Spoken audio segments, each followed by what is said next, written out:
Shanti មកលេងនៅថ្ងៃនេះថ្ងៃទី20ធ្នូឆ្នាំ2025មកបានប៉ាតារាខ្លឹមសារ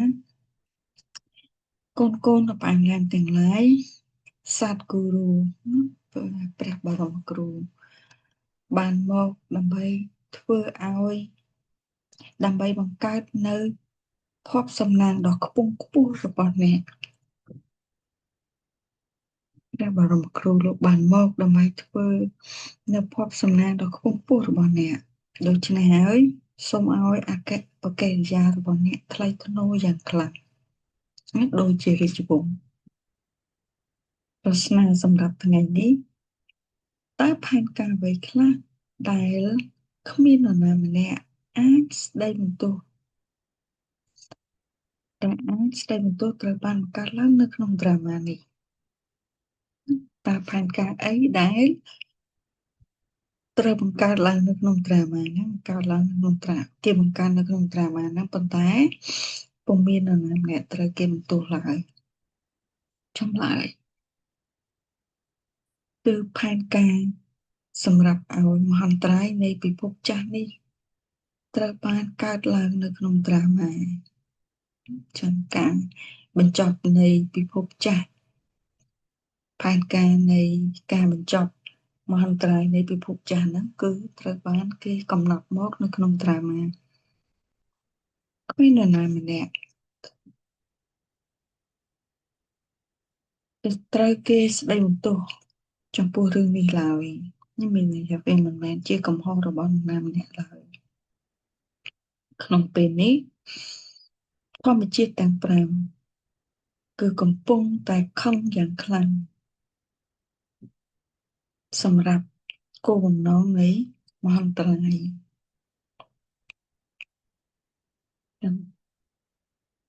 ការអរិយាបថអកប្បកិរិយាឬទង្វើរបស់មនុស្សចំពោះធម្មជាតិលើវាធ្វើធម្មជាតិនឹងខ្លាំងមានកំហឹងខឹងយ៉ាងខ្លាំងហើយវានឹងបង្កើតឲ្យមានមហន្តរាយចឹងវានឹងមាននៅរញ្ជួយដៃគ្រប់ទីកន្លែងអាគារនានានឹងធ្លាក់ចុះមកហើយ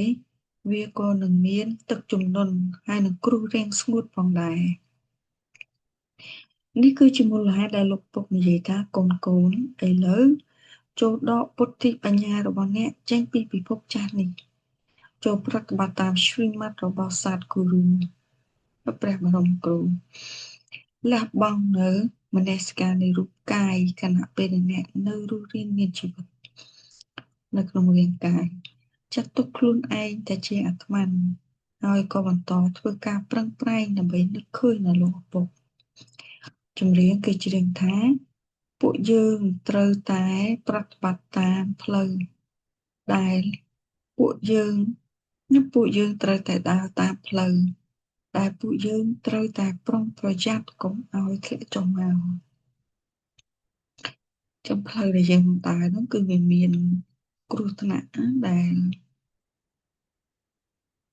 ត្រូវតែប្រុងប្រយ័ត្នកុំឲ្យធ្លាក់ចុះអូមશાន្តិតើផ្លូវណាដែលអ្នកត្រូវតែដើរតាមអ្នកត្រូវតែដើរនៅលើផ្លូវដើរតាមផ្លូវរបស់គូរូតើគូរូមួយណាខណៈពេលដែលអ្នកអង្គុយឬក៏ដើរពាក្យទាំងឡាយដែលផុសចេញពីមាត់របស់មនុស្សគឺវ៉ាគូរូមានគូរូជាច្រើនតើគូរូណាដែលអ្នកនិយាយថាវ៉ាគូរូហើយតើការសរសើររបស់នរណាដែលអ្នកច្រៀងនៅក្នុងការគោរពបូជាមានតែលោកឪពុកម្នាក់គត់ប៉ុណ្ណោះដែលជាសត្វគូរូ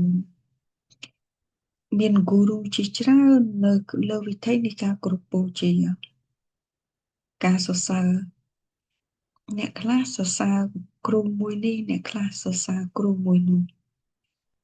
វាស្ថិតនៅក្នុងបញ្ញារបស់អ្នកជាកូនដែលថាសាទគូរូពិតប្រាកដគឺគាត់ដែលត្រូវបានគេសរសើរ ដោយសារតែមានសត្វគូរូពិតប្រាកដចឹងវាក៏ប្រកាសជាមាននៅគូរូដែលមិនពិតប្រាកដដែលខ្លាំងខ្លាយគូរូដែលពិតគឺមាននៅក្នុងយុគប្រសពនេះនៅលើវិធីនៃការគោរពបូជាក៏យ៉ាងដែរមនុស្សសរសើរគាត់ដែលត្រូវបានគេហៅថាសច្ចៈមានតែលោកឪពុកដែលខ្ពស់បំផុតលើគេដែលជាសច្ចៈអ្នកដែលនឹងអ្នកដែលបានអ្នកដែលคล้ายមកជាអ្នករំដោះនិងអ្នកនាំផ្លូវផងដែរនេះគឺរំដោះកូនចៅនឹងឲ្យរួចចាកផុតពីទុក្ខហើយនាំផ្លូវពួកគេទៅកាន់ឋានសួគ៌សេចក្តីសុខណាទៅនិព្វានគូរូបច្ចុប្បន្នคล้ายមកជាអ្នកនាំផ្លូវដើម្បីនាំយកអ្នកទៅស្រង់ទឹកនៅក្នុងទន្លេគង្គាហើយនាំផ្លូវអ្នកនៅលើធម្មយាត្រាសត្វគូរូនេះគឺមិនដូចជាគូរូនោះឡើយគ្រប់គ្នានឹកឃើញនៅសត្វគូរូនេះហើយស្រែកថាឲ្យអ្នកមិនសុទ្ធអើយសូមអ្នកចុះមកមានតែសត្វគូរូប៉ុណ្ណោះដែលត្រូវបានគេហៅថាជាអ្នកមិនសុទ្ធមានតែគាត់ប៉ុណ្ណោះដែលអាចបន្សុទ្ធអាត្មាបានគូរូទាំងនោះគឺមិនអាចបន្សុទ្ធនរណាម្នាក់បានឡើយពួកគេមិនអាចនិយាយបានទេថាសូមឲ្យនឹកឃើញចងចាំដល់ខ្ញុំតែម្នាក់បើទោះបីជាមនុស្សរៀននៅគម្ពីរគីតាក៏ដោយពួកគេមិនយល់ពីអត្ថន័យរបស់វាទាល់តែសោះបើសិនបើពួកគេនឹងត្រូវយល់ដែលថាមានតែគាត់ប៉ុណ្ណោះដែលជាសត្វគូរូពួកគេគឺនឹងមិនហៅខ្លួនឯងថាជាគូរូនោះឡើយដោយយោងទៅតាមត្រាម៉ាផ្នែកទាំងឡាយនៅលើវិធីនៃការគោរពបូជាគឺដាច់ដライពីគ្នាទាំងស្រុងមានគូរូជាច្រើនហើយក៏មានសាវកបូជាជាច្រើននៅលើវិធីនៃការគោរពបូជានៅទីនេះគឺមានតែគាត់ម្នាក់នេះប៉ុណ្ណោះទេវតាទាំងនេះកាលពីមុនគឺលេខ1ហើយឥឡូវពួកគេគឺស្ថិតនៅក្នុងលេខចុងពូជហើយលេខចុងក្រោយគេមកអស់លោកឪពុកមកហើយផ្ដល់ឲ្យពួកគេនៅភាពជាម្ចាស់នៃឋានសួគ៌ដូច្នេះហើយអ្នកដទៃឯទៀតគឺនឹងត្រឡប់ទៅផ្ទះវិញដោយស្វ័យប្រវត្តិនេះគឺជាមូលហេតុដែលអ្នកផ្ដល់នូវការសង្គ្រោះអ្នកផ្ដល់នូវសេចក្តីសុខដល់អ្នកគ្រប់គ្នាត្រូវបានគេថាគឺជាគាត់តែម្នាក់អ្នកយល់ហើយថាសាសនាទេវតាត្រូវបានគេកសាងឡើងគ្រប់វត្តនៅក្នុងយុគប្រសពអ្នកคล้ายមកជាមនុស្សដែលខ្ពង់ខ្ពស់ដល់ឧត្តមបំផុតអ្នកមិនបានធ្វើអ្វីផ្សេងទៀតឡើយវាត្រូវបានគេនឹកឃើញថាអ្នកដែលផ្ដល់នូវការសង្គ្រោះអ្នកឲ្យរួចចាកផុតពីទុក្ខនិងអ្នកផ្ដល់នូវសេចក្តីសុខគឺមានតែគាត់ម្នាក់គត់ប៉ុណ្ណោះនេះគឺជាការសរសើរចំពោះលោកឪពុកតែម្នាក់មានតែនៅក្នុងយុគប្រសពទេ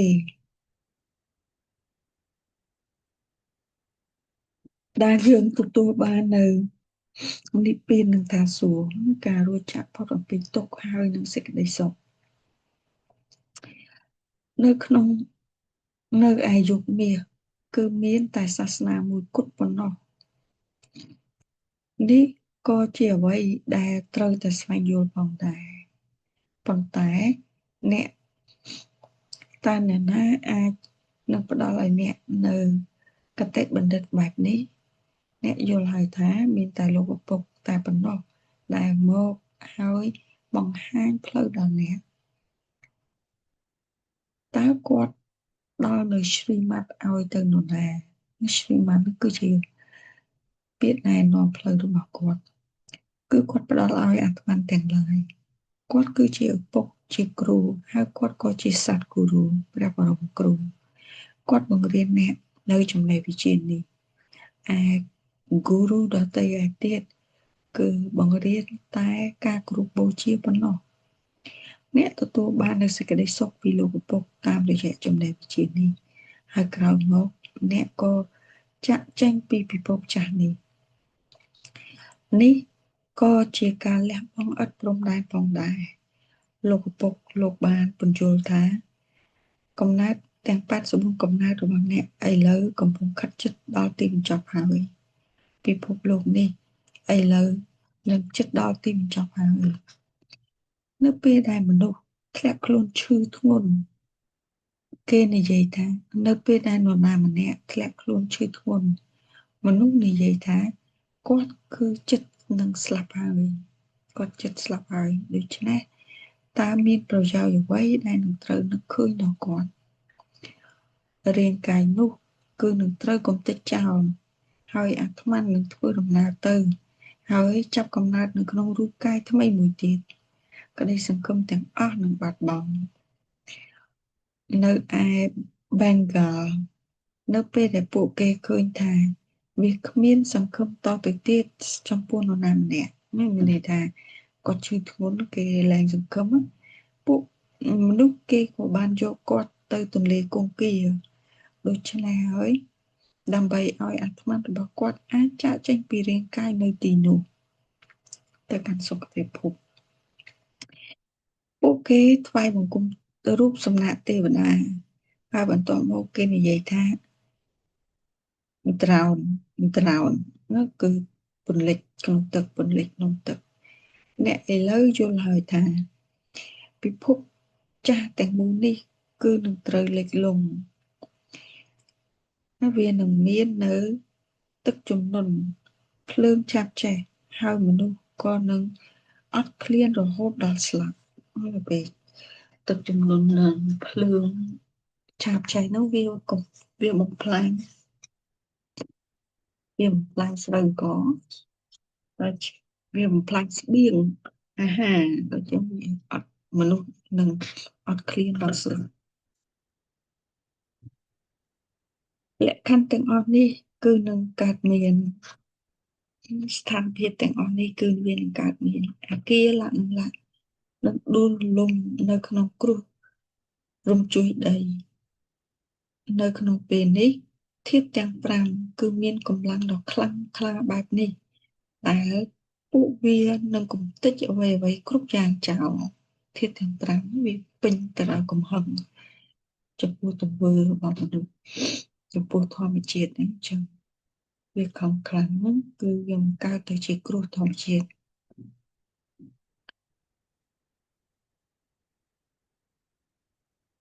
អ្វីលក្ខខណ្ឌឬក៏ស្ថានភាពទាំងអស់នេះវានឹងកើតមានឡើងចំពោះពិភពលោកទាំងមូលប្រភេទផ្សេងគ្នាជាច្រើននៃមរណៈនឹងចូលមកដល់ដូចជាគ្រាប់បែក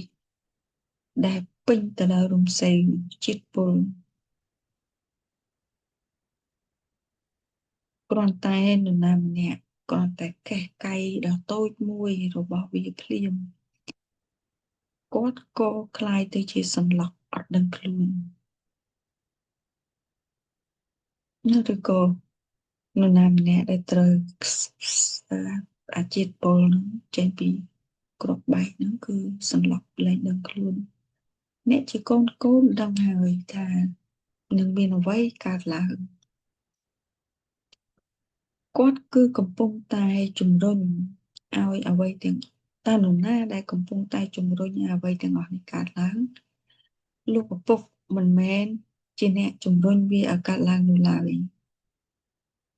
ហេតុការណ៍ទាំងនេះវាត្រូវបានចាត់ទុកជាស្រេចនៅក្នុងត្រាម៉ាគ្មាននរណាម្នាក់ទទួលកំហុសក្នុងរឿងនេះឡើយមិនមាននរណាម្នាក់វាមិនមែនជាកំហុសរបស់នរណាម្នាក់ឡើយផែនការនេះត្រូវបានគេបង្កើតឡើងនៅក្នុងត្រាម៉ា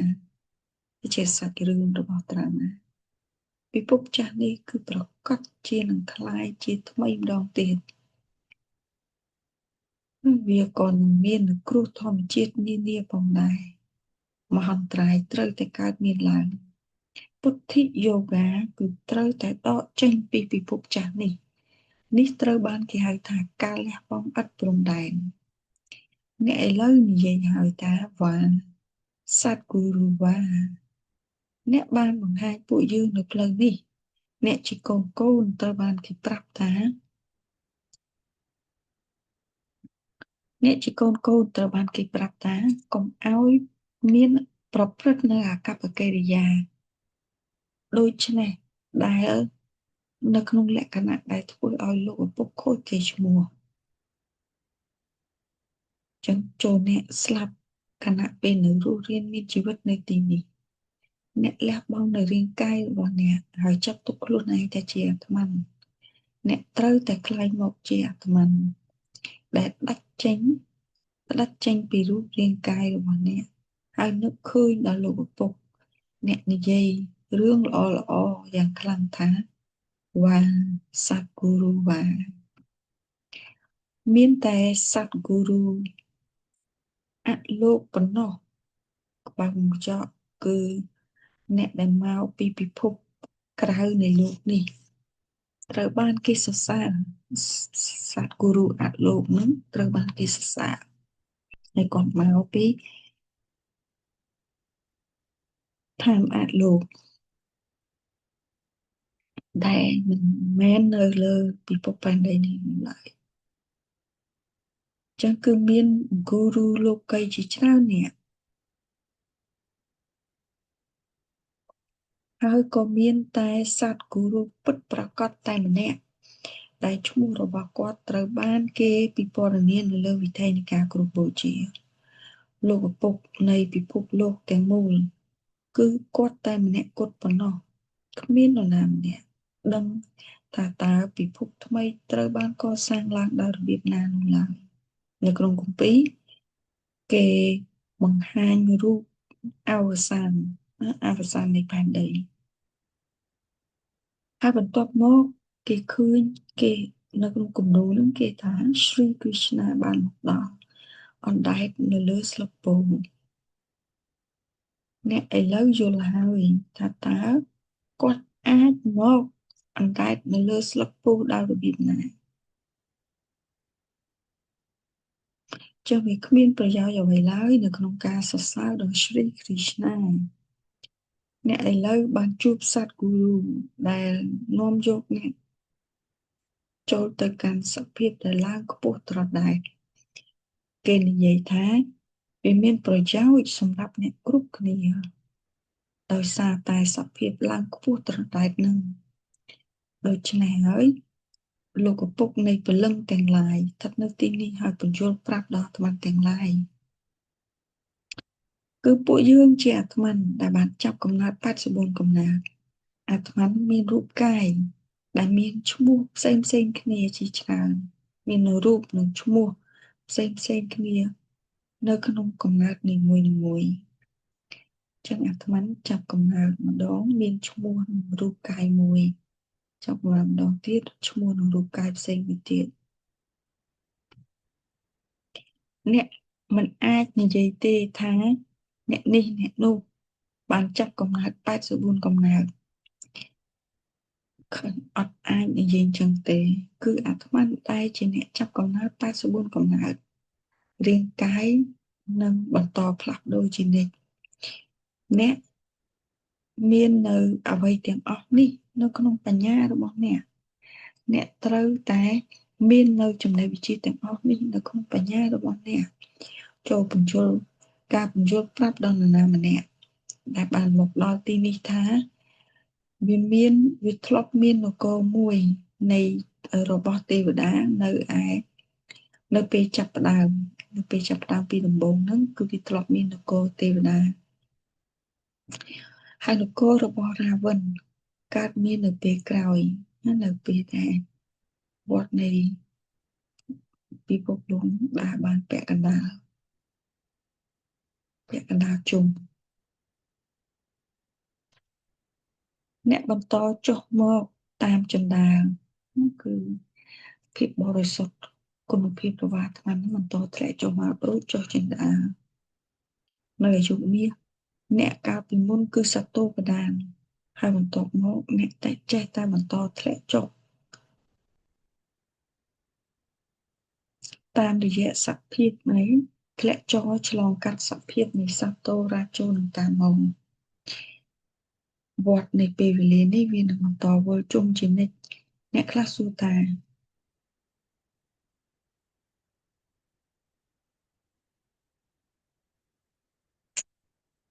តើវាមានអ្វីចំពោះបាបាដែលគាត់បាននាំយកពួកយើងចូលមកក្នុងតែវាមានតែវាកាត់អីតើវាមានបញ្ហាអីដល់បាបាដែលគាត់បាននាំយកពួកយើងចូលមកក្នុងវដ្តនៃ84កំណត់នេះប៉ុន្តែវដ្តនៃពិភពលោកនេះគឺត្រូវបានគេបង្កើតឡើងអស់កលអ្នកត្រូវតែដឹងអំពីការចាប់ផ្ដើមពាក់កណ្ដាលនិងចុងបញ្ចប់របស់វារបស់វត្តហ្នឹងប្រសិនបើមនុស្សមិនបានដឹងដូច្នេះទេអញ្ចឹងគាត់នឹងត្រូវបានគេថាជាអ្នកដែលគ្មានសាសនាអ្នកបានទទួលនៅស្ថានៈដ៏ខ្ពង់ខ្ពស់បែបហ្នឹងដោយការដឹងនៅចំណេះវិជ្ជានេះដឹងនៅរឿងនេះការសិក្សានេះក៏ខ្ពង់ខ្ពស់យ៉ាងខ្លាំងអ្នកទាំងឡាយណាដែលប្រឡងជាប់នៅវិញ្ញាសាសំខាន់ដើម្បីទទួលបាននៅឋានៈខ្ពស់នៃការដែលទទួលបាននៅបទពិសោធន៍នៃសេចក្តីសុខយ៉ាងច្រើនបទពិសោធន៍គ្រប់បែបយ៉ាងនៃសេចក្តីសុខយ៉ាងច្រើននៅក្នុងចិត្តរបស់ពួកគេជាអ្នកដែលប្រឡងជាប់វិញ្ញាសាធំធំហ្នឹងវិញ្ញាសាសំខាន់ហ្នឹងអ្នកនឹងស័ក្តិសមទទួលបាននៅឋានៈខ្ពស់នៅក្នុងឋានៈហ្នឹងគឺគេទទួលបាននៅសេចក្តីសុខយ៉ាងច្រើននៅក្នុងចិត្តអ្នកដឹងថាશ્រីលក្ష్មីនិងនារាយណផ្លាស់ប្ដូរខ្លួនពីមនុស្សធម្មតាទៅជាទេវតាដោយការសិក្សានៃចំណេះវិជ្ជានេះនៅក្នុងកំណត់មុនរបស់ពួកគេនគររបស់ពួកគេត្រូវបានកសាងឡើងតាមរយៈចំណេះវិជ្ជានេះឋានៈដ៏ខ្ពស់ខ្ពស់បែបហ្នឹងបានទទួលមកតាមរយៈការសិក្សាវាគឺជារឿងដ៏អស្ចារ្យសួរអ្នកទាំងឡាយណាដែលបានកសាងនៅវិហារដ៏ធំស្កឹមស្កៃហើយនឹងបណ្ឌិតដ៏អស្ចារ្យទាំងឡាយថាតើលក្ష్មីនិងនារាយណបានចាប់កំណើតកាលពីដំបូងនៃយុគមាសដោយរបៀបណាហើយតើពួកគេនឹងមិនអាចហើយពួកគេគឺនឹងមិនអាចប្រាប់ចម្លើយនៃសំទើនឹងសំណួរនេះដល់អ្នកឡើយថាលក្ష్មីនិងនារាយណហ្នឹងលក្ష్មីនិងនារាយណទទួលបានចាប់កំណើតតាំងពីដំបូងទទួលបាននៅនគរនៅយុគមាសដោយរបៀបណាអ្នកដឹងហើយថានេះគឺជារាជយោធាដែលត្រូវបានគេពិពណ៌នានៅក្នុងគម្ពីរគីតាមនុស្សបន្តរៀននៅគម្ពីរគីតាប៉ុន្តែពួកគេមិនបានទទួលប្រយោជន៍អ្វីទាល់តែសោះពីការរៀននឹងលោកឪពុកឥឡូវស្ថិតនៅទីនេះហើយប្រាប់ដល់អ្នកជាកូនអ្នកជាកូននិយាយថាបាពួកយើងក៏បានជួបអ្នកកាលពី5000ឆ្នាំមុនហេតុអីបានជាអ្នកមិនស្ដាប់ពួកយើងមិនស្ដាប់នរណាម្នាក់តតែសោះការទទួលបាននៅមរតកនៃឋានសួគ៌របស់អ្នកហើយនឹងការคล้ายមកជាដូចលក្ష్មីនិងនារាយណនេះជាគោលបំណងក្នុងការទទួលបាននៅមរតកនៃឋានសួគ៌ហើយคล้ายមកជាដូចលក្ష్មីនិងនារាយណមនុស្សមិនថាចាស់ជំទង់ឬក៏ក្មេងអ្នកដែលមកដល់ទីនេះគឺប្រកាសជានឹងទទួលបាននូវការបង្រៀននេះកម្មវត្ថុអង្គរបំណងនេះគឺជាកម្មវត្ថុអង្គរបំណងរបស់អ្នកក្នុងការសិក្សានេះគឺទៅដល់ឋានសួគ៌មានឋានៈខ្ពស់ដូចជាលក្ష్មីនិងនារាយណអ្នកយល់ហើយថានគរនឹងត្រូវបានគេកសាងឡើងអ្នកទាំងឡាយណាដែលយល់ដូច្នេះច្បាស់អ្នកនឹងទទួលបាននូវសេចក្តីសុខក្នុងចិត្តរបស់ពួកគេបាសួរថាតើអ្នកទទួល តើអ្នកមាននូវភាពក្លាហានដើម្បីទទួលយកនគរដែរឬទេពួកគេឆ្លើយថាបាទហេតុអីមិនថាអត់មិនមិនថាអត់ភាពក្លាហានពួកគេគឺកំពុងរៀនដើម្បីផ្លាស់ប្ដូរខ្លួនពីមនុស្សទៅជានរ៉ែនពួកគេចាត់ទុកខ្លួនឯងថាជារាងកាយអស់រយៈពេលយូរមកហើយលោកឪពុកក៏បានដល់ហើយប្រាប់ដល់ពួកយើងនៅផ្លូវដ៏ត្រឹមត្រូវមាគ៌ាដ៏ត្រឹមត្រូវការប្រឹងប្រែងត្រូវការឲ្យមានដើម្បីក្លាយមកជាមនសិការនៃអាត្មាអ្នកធ្លាក់ទៅក្នុងអន្ទាក់នៃឈ្មោះនិងរូបនៃរាងកាយម្ដងហើយម្ដងទៀតលោកឪពុកនិយាយថាអ្នកត្រូវតែដាក់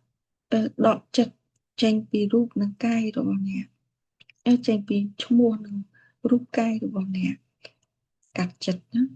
ចេញពីឈ្មោះនិងរូបកាយអាត្មាខ្លួនឯងក៏មានឈ្មោះដែរ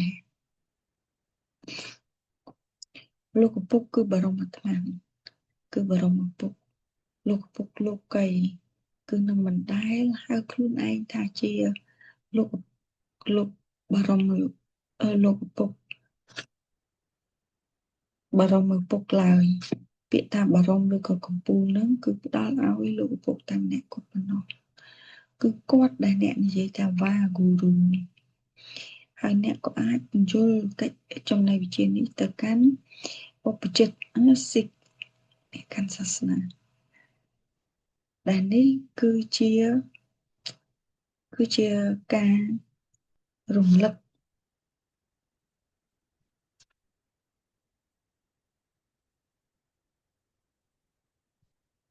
រំលឹកឲ្យចងចាំ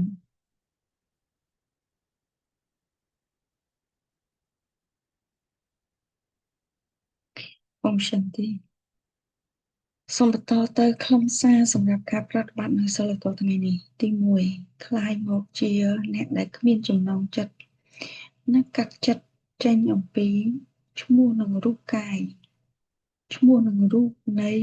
រាងកាយរបស់អ្នកហើយคล้ายមកជាមនសិការនៃអាត្មាមានន័យថាคล้ายមកជាអ្នកដែលគ្មានចំណងចិត្តឬកាត់ចិត្តចេញពីឈ្មោះនិងរូបនៃរាងកាយរបស់អ្នកហើយคล้ายមកជាមនសិការនៃអាត្មាសូមកុំឲ្យមានអកប្បកិរិយាដែលថាព្រះសូមកុំឲ្យមានអកប្បកិរិយាក្នុងលក្ខណៈដែលធ្វើឲ្យបរមគ្រូខូចកេរ្តិ៍ឈ្មោះហើយជាសិស្សរបស់គាត់ជាកូនរបស់គាត់ចឹងអកប្បកិរិយាហ្នឹងកុំធ្វើឲ្យគាត់ខូចឈ្មោះទី2ដើម្បីคลายមកជាគ្រាប់អង្កាំនៃខ្សែអង្កាំរបស់ព្រះចូលធ្វើសេវាកម្មបម្រើអ្នកដទៃជាច្រើនឲ្យពួកគេคลายមកជាល្អ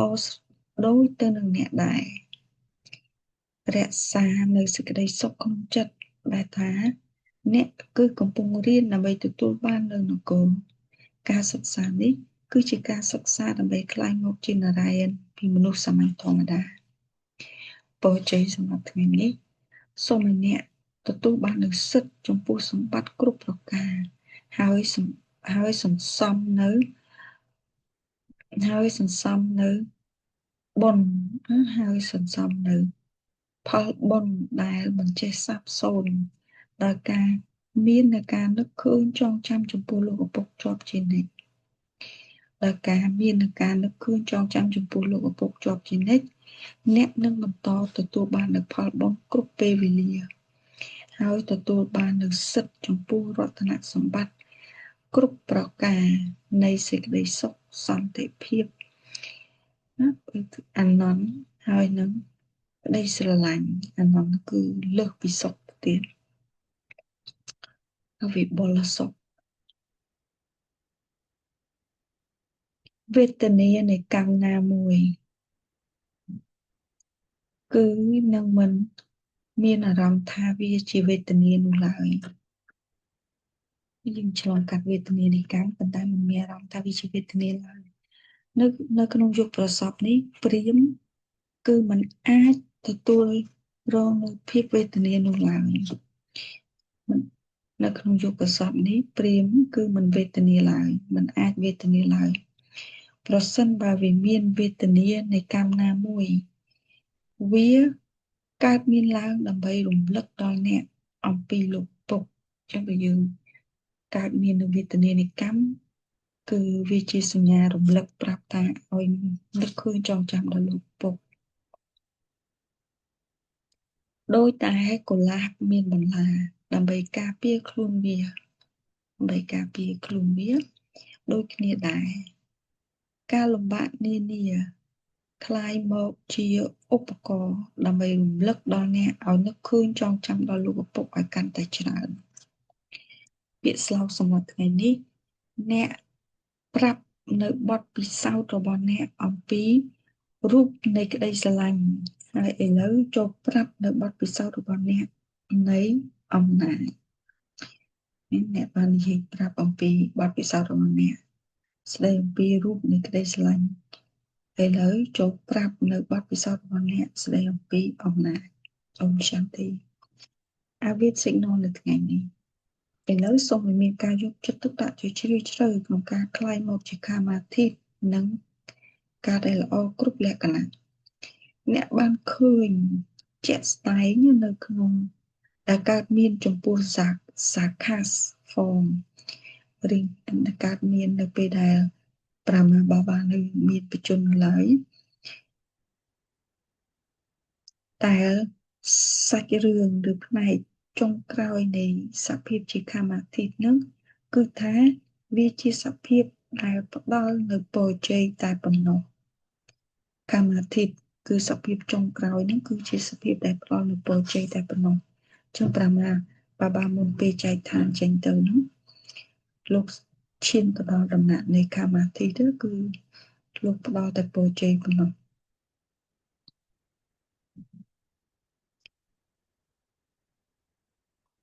វាគឺជាលក្ខណៈពិសេសនៃការរក្សានៅសមតុល្យហើយនឹងភាពអស្ចារ្យនៃការផ្ដល់នូវពរជ័យចូលប្រតិបត្តិតាមលោកឪពុកដូចគ្នាអញ្ចឹងនេះគឺជាសេវាកម្មដែលពោពេញដោយឫទ្ធិអំណាចនិងងាយស្រួលចឹងសាច់រឿងរបស់អាត្មាដែលជាអាត្មាពិសេសសាច់រឿងនៃអាត្មាពិសេសឥឡូវក្នុងពេលបច្ចុប្បន្នហ្នឹងគឺការផ្ដល់នូវពរជ័យណាទូនីតិរបស់អាត្មាដែលគេថាជាអាត្មាពិសេសហ្នឹងគឺជាអ្នកដែលផ្ដល់នូវពរជ័យមិនថាអ្នកផ្ដល់នៅពរជ័យហ្នឹងតាមរយៈកែវភ្នែកឬក៏អលង្ការដែលមាននៅលើថ្ងាសរបស់អ្នកចឹងពរជ័យហ្នឹងវាអាចយើងអាចផ្ដល់បានតាមរយៈកែវភ្នែកកែវភ្នែកដែលពោពេញដោយពរជ័យជូនដល់អ្នកដទៃហើយនៅចំកណ្ដាលថ្ងាសតាមរយៈអាត្មាហ្នឹងតែប្រៀបដូចជាគ្រឿងអលង្ការនៅចំកណ្ដាលថ្ងាសចន្លោះចាប់ទី2អូមશાន្តិអូខេចឹងសម្រាប់មូលថ្ងៃនេះសូមសម្រាប់ប៉ុណ្ណេះសិន